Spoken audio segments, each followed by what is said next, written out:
আমরা যারা এখানে সাথে হয়েছি তাদের সবাইকে ধন্যবাদ। এবং আমি আরেকটা ধন্যবাদ দিতে চাই আমাদের পুলিশ ভাইদেরকে, কারণ তারা আমাদের সাথে আজকে এসে নেগোশিয়েট করেছে ভদ্রভাবে, আমাদেরকে মানবিক মর্যাদা দিয়েছে।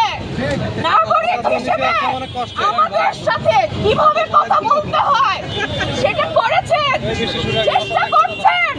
এটা একটা ভালো দিক, আমরা এরকম আরো অনেক ভালো দেখতে চাই। Thank you very much. সবাই এখন এই রাস্তা ছেড়ে দিবেন এবং চলে যাবে। Thank you.